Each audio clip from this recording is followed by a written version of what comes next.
And I think, given the history of BSB, like what we've said, the best ones to adapt in the game. Ladies and gentlemen, we are now at the draft, the 5-man draft. ONIC PH, priority banning the Valir Yeah. and the Tams. And that only means that they would go full fighter setup dito for the side lanes. They're not gonna go for those cheeky mage side lanes. Yeah. Probably an Esmeralda for ONIC PH. Hindi natin alam. The Thams is there as well. Usually kapag Valir na yung binaban mo, you wouldn't really want the other team to actually get it. Pero the thing is, wala yung Thams dito. Binano ONIC PH. They ban out the Uranus din. Onto the side of BSB, they ban out the Yuzhong, Selena. So that is an implication na baka gusto nila mag-Ison shit. Well, kasi tanggal ang vision control dito. Sabi ng BSB, ayaw namin ng high tempo vision control coming in from your side, especially with the Selena. But then again, the Luyi is also open. Yeah. The Popol and Kufa is also open for ONIC PH. Let's see kung papasok ba dito yung sinasabi mong all fighters, pseudo fighters and pseudo tank setup for ONIC PH. What is going to be the opening? Esmeralda is an option. Atlas is also an option, actually. Kufra is an option. Pwede sila kumuha ng YSS. It wouldn't really hurt them if they would go for it. Oh. And they will go for the Khalid. I think for some of the teams dito, like ONIC PH, for Bren and the others, parang hindi naman sobra-sobra yung pagkakaroon nila ng emphasis into getting that Khalid. Pero kasi sobrang annoying ng Khalid. Yeah. Magugulat ka na lang na hindi pala namamatay. Oo. No, magugulat ka na lang na akala mo nagdadasal eh. At ang taas ng sustain. Actually, that self-healing is a good kit for the off-laners, the sustain side laners. And we're still not sure if who's gonna play it, if it's going to be Iyaknu and Lar. Meanwhile, na-open na dito, like what you've said, Butters. Yishon Shin. There's actually a nerf on Yishon Shin. Yeah. But still, players are using it because of the vision control and of course, yung crits. But we shall see dahil mukhang inubos na ng ONIC PH dito yung kanilang side lane fighters, the Balmond and Khalid. Yeah. And ito na yung sinabi natin kanina, Manjin.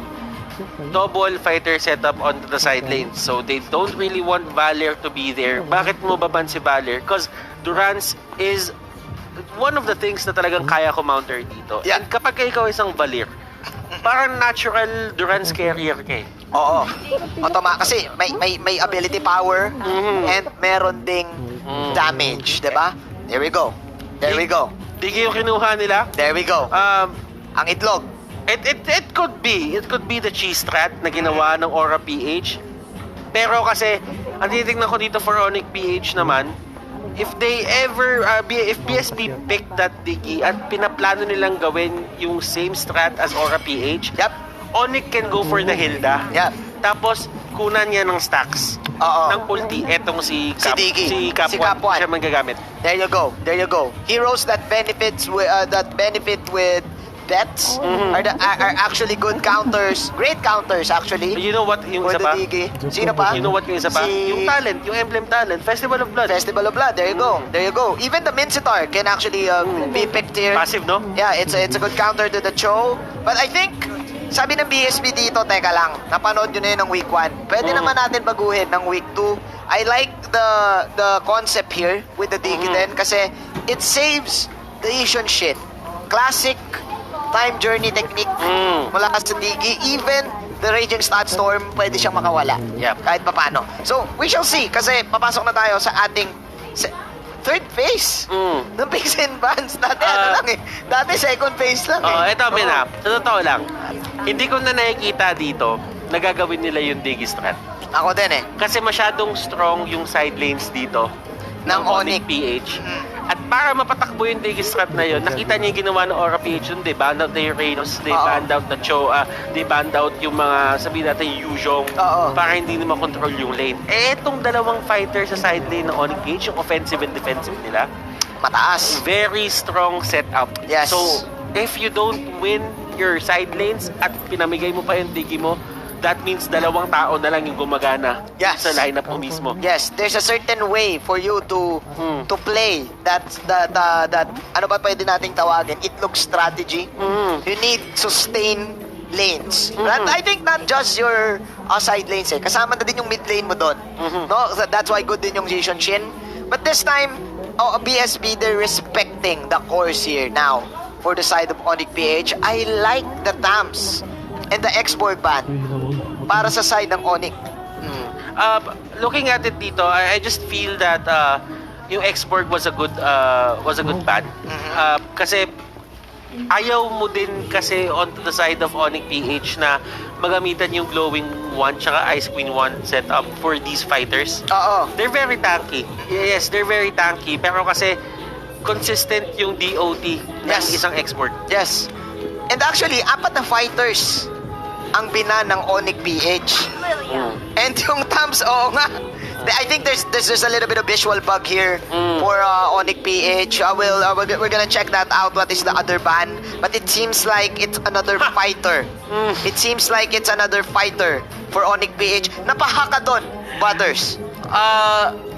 Lilia has been picked a lot for, well, not a lot, pero for week number 1 ng MPL Indonesia, they've been picking Lilia against these kinds of hero setups.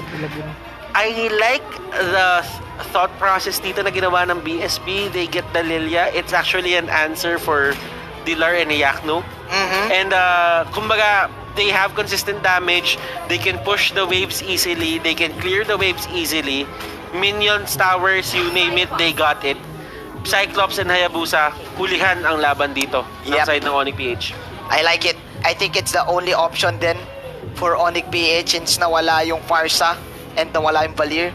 And going back to your point, the Lilia right now, baka bumalik din. It's a good combination after the time pool of the Digi. Lalabas ang mga black balls ng Lilia dito. So much damage actually coming in for the side of BSB. Ang tanong, kaya nila mag-burst itong lineup ng ONIC PH, especially having the Atlas, Khalid, and the Balmond. But there you go. That's your burst. Terizla, That's your damage. si Terizla, nagkaroon siya ng significant buff in terms of the slow ng kanyang ultimate. I like it kasi at least yung mga heroes na walang flicker, it's not that easy to get out from Terizla. And alam naman natin dito that if you really want consistent damage and you really want to bruise the enemy team, Terizla is the way to go. Yeah, especially kapag kasama mo tong mga heroes na to na gusto ng matagalang laban. Terizla is one of the best. Like what you've said, the passive, na bumababa yung attack damage mo every time umabot sa threshold ng health niya. Sobrang goods nun, I think. But the Balmond is an execute hero. It's true damage. Execute siya. So I think parang nagkukontrapelo yung passive ni ang tawag Terizla, dito, pwedeng ma-counter lang ng Balmond ang tawag dito pare, complicated relationship. Complicated relationship. Counter nila yung isa't isa. Nasa gitna sila ng oo at hindi. Pero oo nga pero sa tingin ko parang machambahan nung saktong Balmond threshold. Tapos pa rin but we shall see. We shall see if the Terizla is a good pick here for the side of BSB. Going into the draft, Butters, hindi pa tayo nakakapag-vote. I think mas madali pa rin mapull off ang sa ONIC kasi like what you've said, you need sustain lanes. No? You need good lanes. And we shall see. For me, I think game 1 ONIC. How about you? I would have to side with ONIC and there's a reason why kung bakit ko sasabihin to. If you guys saw, ladies and gentlemen, if you guys saw yung talent ng sabihin natin dito ng Khalid at ng Balmond, you would actually see na meron silang dalawang Festival of Blood sa side nila. So they're actually prepared for the Digi. If ever he tries to go for other for all the shenanigans na meron siya. The Itlog strat. Kasi if you get the 14 kills, so ibig sabihin, festival, that's going to be maximum potential on your side. Yes. And 14%, sabihin natin 14-15%, that's actually equivalent to probably an item. Yeah. sabihin natin, tier 3 item in Yeah. terms of Mobile Legends Bang Bang. Agad, no? Agad-agad. Agad. So, if the Diggy will really try to go for, sabihin natin dito, those cheeky plays, then Khalid and Balmond, feeling ko handa sila magpalitan dito eh. Yeah, naka-ready. Naka-ready. Yung ONIC PH, kumbaga, nakailang rank games din siguro sila na may nagdigi. Yeah. And guys, I think if you're wondering what's the final ban for ONIC, Hilda pala yung pinanila Hilda dito. yung Kaya pinanila. siguro na puwersa yung BSB kumuha nung Terizla on their side. And yes, I agree with you, Butters. Interesting na nagkaroon din ng mga emblem adjustments dito ang side ng ONIC PH. But we shall see, it seems like BSB is practicing the Itlog strat. We're seeing something new here. Lilia is back in the lineup. Ladies and gentlemen, game number 1. The Lilia is the support here para sa side ng BSB. Dar, pumapasok na siya dito ng kanyang sand skateboard. As Team BSB will just use the flame shot to negate that. Ladies and gentlemen, we are now up to the Little Wanderer ONIC PH getting that free one in the top lane. So, bakit sobrang importante nung dalawang flame shot dito nung side ng BSB? Cap 1 and Trevor, meron silang flame shot that has a 60, if I'm not mistaken, a 60-second cooldown. So that means 150 yung flicker. Yeah. 150 yung flicker. So for every flicker adjustment na meron sila, or every flicker cooldown na meron sila dito onto the side of ONIC PH, kung hindi man sila naka-pull yourself together, they actually have 2 uses of the flame shot. Every time. So, hindi makakalapit kagad dito ang Atlas, and hindi rin pwede makalapit kagad si Yakno. And I think BSB, hindi natin... Nanakaw ng mountain siya, nanakaw. Nanakawan sila dito. Drix actually gets that orange buff. Wow. Nice mountain shocker mula kay Drix, pero mukhang may heavy follow-up dito na perfect match. Si kaibigan Jay, papasok na naman si Wise dito with the quad shadow. No power star power lockdown yet for Wise to Venus actually to get the counter initiation. BSB getting a free orange buff for Drix. Easy farm for Drix. Level 5 na si Drix dito. Meanwhile, ONIC PH, ladies and gentlemen, still finding their experience. Medyo unfortunate. Actually, sobrang unfortunate. Kung ikaw nga Yabusa, kasi gusto mo talagang magkaroon ka ng proper levels to get yourself going, especially na digi lineup tong kalaban mo. Ay, nako, may sinipa pa. First blood coming in for Joe.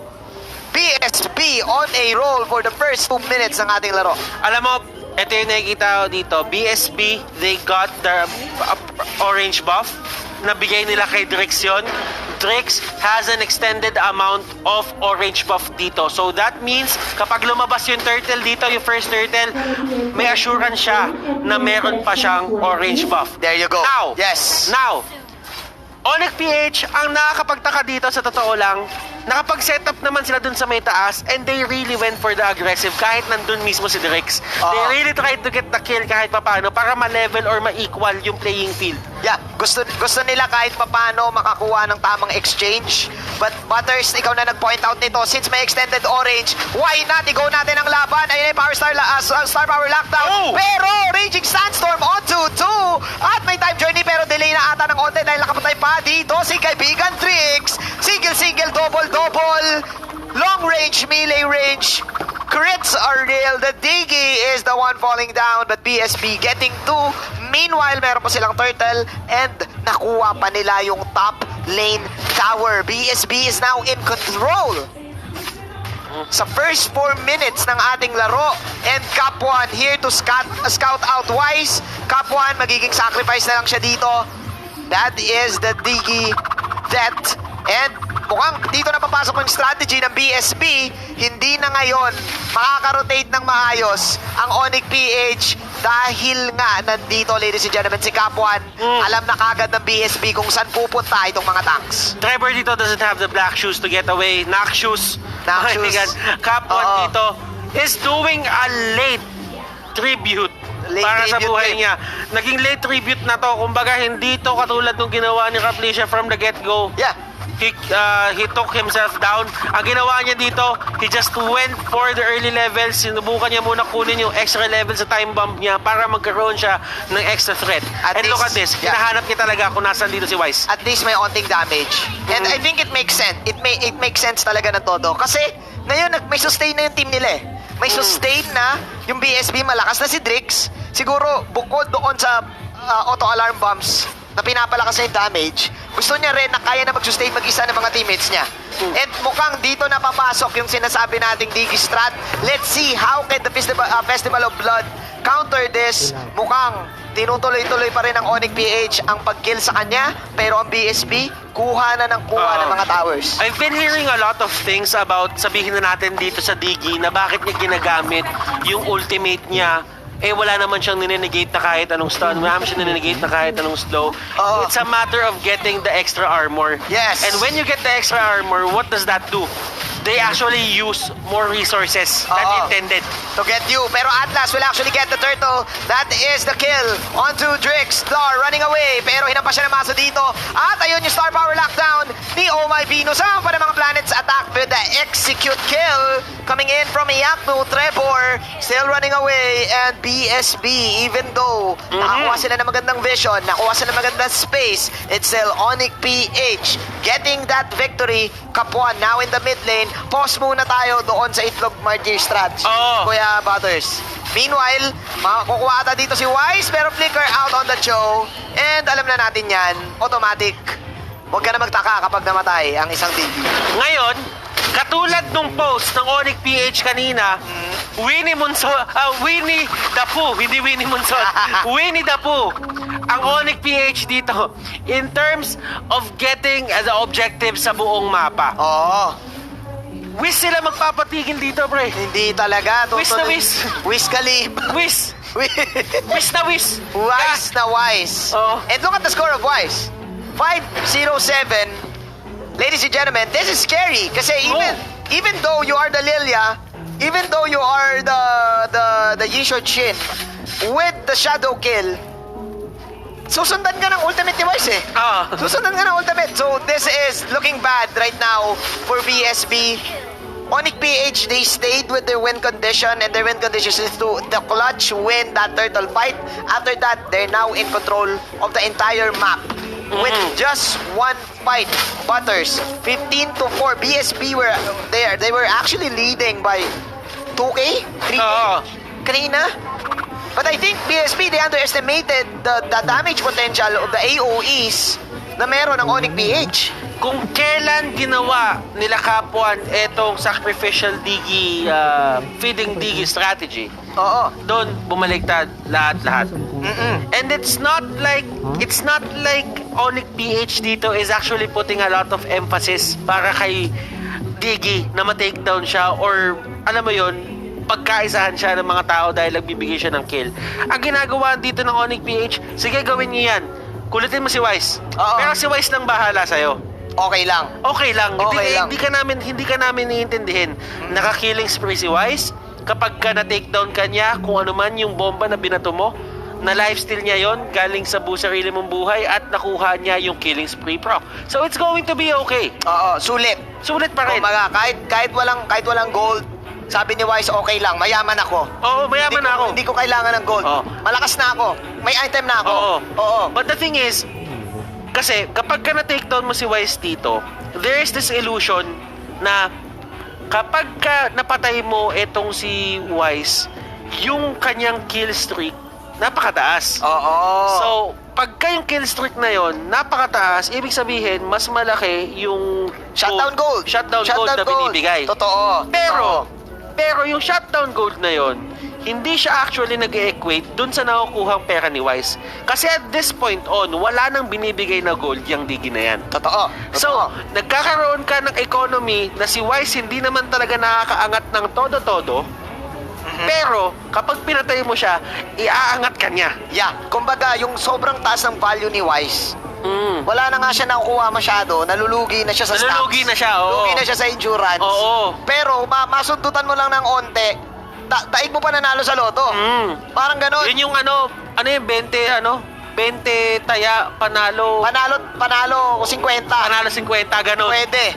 Kumbaga ang taas ang odds Oo. kapag nahuli mo dito si Wise. And I think that's the mission for the side of BSB. Like what we've said, Wise is now on a godlike, ladies and gents. And he is the main target for the BSB squad. But how can you, dahil may nakaharang na Atlas dito, the turtle will now go to Drix. Pero Fatalix on 2-2. So may penalty zone. Sabi ni Wilson, ako rin, marunong din ako tumabog. Marunong din ako dumabog. And that's the thing, ONIC PH dito, they're not afraid to fight. I'm not afraid. I'm not afraid. Eminem. Kung titignan mo si Diggy dito, sa totoo lang, tinigilan niya na. Ayaw niya na eh. Medyo, ang ginagawa na lang ni Diggy ngayon, information. Ayan, sabi niya, sige, ayan na. papakita uli ako. What's up, Kamusta? What's up? Sige, take vision. Mission, kapag may vision, merong Merong mission, no? Lagi niyong tatandaan yan. Binabati ko pala lahat ng mga mag-online class na. Oo. Yun. Makinig kayo. Makinig kayo. Lagi niyong tatandaan yan. Mission is vision.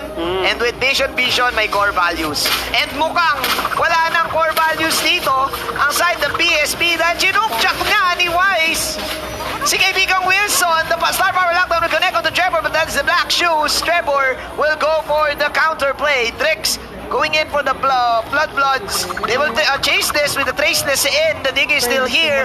Naku po, nahuli pa si The Queen. Sinipa papalit, may onting pektus. Oh, may Venus will use a Cyclone Eye to get away. Anna will dodge the planet's attack, and Team BSB. Ang layo ng hinabol nila, pero isa lang ang nakuha nila, which is si Wise. But I think it's okay kasi na-even up pa rin yung macro ng map. Raging Sandstorm coming in from floor, but that is the reverse time. Counter go for the side of BSB. It's still a good game. Yeah. Actually, for Team BSB. Masaya si Dilar na kahit na-takedown siya doon, hindi nawala yung mid lane turret na yan. Yes. That is the most important part of the ONIC PH map right now. Na Yes. kapag katumumba yan, there's a big chance na BSB can just turn this around kasi open na yung floodways dito. Yes. Can you call it floodways? I'm gonna call it floodways. Yes. Doon sa may mga jungle monsters sila. Oo. Now, tignan mo man, Jean, looking at that fight, i-analyze ko na yung fight dito. Sige. Tignan mo yung goal. Kanina lamang yung ONIC PH ng 1K to 2K goal. Yun na nga. Nung namatay si Wise, ng isang beses, umangat bigla yung BSB. And that's the shutdown goal na sinasabi natin. Yun na nga ang bingo, ladies and gentlemen, para dito sa side ng BSB. And ako po, mukhang may Mountain Shocker coming in dito. Quad Shadow, mahuli pa ata. Okay, so mahuhuli si Kapan. Ba't nga ba natin ina-hype yan? Si Diggy na automatic nga naman na yun na ang mission niya. Probably still gonna give another shutdown goal para sa kanyang team. Wilson, ladies and gentlemen, siya ata mahuli dito. Penalty zone on 2-2. Where's the Fatalix? Wala. Mawala dito si Jay. Another pick-off coming in for BSB. Slowly but surely, Team BSB picking off ONIC PH one by one. Man, ang ganda rin kasi ng combo eh. Reverse time doon sa mga chaotic orbs, balls ni Trevor. Ito nyo nga ba, Mountain Shocker. So, ang dami mong follow-up kapag ikaw din ang BSB. Kaya, men, ang taas din ang damage output. Makatis, another kick. And there you go. Basag ang Torre dito ng side ng ONIC PH. Dito na papasok yung sinabi mo, Butters. Importanteng Torre sa mid. Men, ito yung nag-upload ako ng video sa TikTok. Oh, ano Sabi ko, abangan nila si Ana. At ayun na. Yung iba, pre, sabi nila, bakit daw si Ana? Yun yung dahilan kung bakit si Ana. Nasipa niya si Wise papunta sa kawalan. Nako na nga, nagkasipe Ana. Time journey coming in, but that is a shutdown na magmumula dito sa Balmond. Ana coming in. He wants to get Lar. Pumasok dito ang auto-alarm bombs. At nasipa pa siya, patalikod. 22-10, BSB. Manning up to the runner-ups. And now, Butters, coming into the late game, we're always saying na ang Balmo nag-i-expire ang damage output. Yeah, there you go. Sige, may nakuha siyang kills. That is a mega kill. But man, yung counter go ng time journey showing us dito sa Gillette Instant Replay. It saved BSB for the potential loss. But right now, it's still ONIC PH going into the Lord. Hamilton Lord natin dito. Nandito na si kaibigang Wilson. Tanang office deck. Magbumula sa Lord. Trevor, Black Shoes out. Wise, sino ang first target niya? Yung Lord nalilito na rin. Time Journey! Oh! Wise. Pero still, nakapatay pa rin ang side ng BSB. Iyak no running for his life. Flicker out. Hinahabol siya ng umiikot na itlog. The spinning egg mula dito sa side ng BSB. Top 1. Still, BSB, even though Wise with the clutch, Lord still. BSB with the sustain that they have, with the items that they have. Automatic 3 kills at masasayang yung take dito ng ONIC PH. Let's try to analyze that fight, Manjin. Ito yung nangyari. Si Wise was there, ONIC PH, they knew that it was the perfect time for them to actually contest the Lord. Yes. Sabi kasi nila, Drix isn't really in the area. Oo. And pagka wala si Drix, wala silang retribution. Yun na nga. So that means one up na agad yung ONIC PH doon. Wala na yung carry nila, wala na yung main source of damage nila, wala ka pang retribution. So it was really the perfect time to fight. Yeah. But what I liked about BSB there is hindi na nila tinutukan yung Lord. Sabi nila, hindi din naman natin maaagaw yan kasi nasa kanila yung retribution kahit subukan natin. May chance, pero slim. Yeah. So laban na lang. Laban na lang. Laban na lang. Alam mo na, kumbaga, that is one risky move para sa side ng BSB. And looking at the item, it seems like Drix is the richest one right now. Padalinks on to 3. Where's the follow-up? Time Journey counter go. Drix, traceless out. Nasa kanya ang camera dito. Oh, quad shadow pero ang daming units. Naku po, na-reverse time. Boom! Dash in normal, dash in sa pack mula kay Ana. Jay tumatakbo na. Mukhang wala na atang damage output. Wala na nga ang ONIC PH. Nakapatay pa ng isa si The Queen dito pero si Dilar ang magtataya ng kanyang buhay. Mountain Chakra hinahabol. Si Ma'am Shoes. Si Ma'am Shoes. Si Ma'am Shoes. Ma'am Shoes! Oh, Ano? tatamaan si Drix. Nahuli si Drix. Baka Ma'am Shoes yan. Winter Truncheon mula kay Ma'am Shoes dito. Si Wilson. Si Wilson, palong-palong. Palong-palo si Wilson, kasama niya yung itlog. Pero Ma'am Shoes, sabi ni Oh My Venus, Wes, meron kayong itlog. Meron akong 5 itlog. At ayan, ang mga planets attack. ONIC PH, Oh My Venus, with the itlog outplays Butters. Ito sinasabi ko sa'yo, Kuya Manjin. Ang sabi doon ni Oh My Venus, iyak nung punta ka dito. Kaya natin panalo to eh. Kaya natin panalo to. Alam mo yung pinakadulong din niya? Ano? Like legit. Like legit. Legit with receipt. Ay, nako. Let's look at the Gillette Instant Replay. We all thought that it's going to be BSB, but the damage, the scaling from the Cyclops, ladies and gents, ang leader ng X-Men. 5 itlog. At yung itlog pa ni Venus, malasado. Oo. Yung kay ano kasi, yung kay Kapuan, hard-boiled. Hard-boiled. Eh, alam mo naman, mas masarap ang malasado. Oo, tama nga naman. Ano ba anak? Wala. May analysis ba tayo dyan? May alam mo kasi, yung kay Ano? Venus, pag malasado ang itlog mo, makakailan ka eh. Oo. Diba? Ang hard-boiled kasi isa lang para Isa lang, oo. Eh, yung kay Venus, 5 eh. 5 malasado. At ako, eto na naman, may laban na naman. Ako po, time journey. Oh! Penalty zone on the 5. And look at the damage of Oh My Venus from the back. That is a killing spree. Para dito kay Cyclops at kumikot na. Patay na pala yung tingin dito habang si Yakno hinahabol. Sabi ng BSB, it's our time to shine. Hinahabol na rin na si Yakno dito. Pero ayun, shut down para kay Oh My Venus. Sabi ni Drix, not in our town. 20 to 30. Wipe out ang ONIC PH. Hardboiled pa rin. Sa side ng BSB, it seems like it's the end of the game, Butters. It really looks like it. May cannon sila dito sa may middle lane. BSB, they can take this straight to the base. ONIC PH, they actually lose game number 1 against BSB. BSB dito. Wow! Di natin pinag-usapan yun. Oo. Pero wow! Wow talaga. There you go. Still, the Diggy strategy in the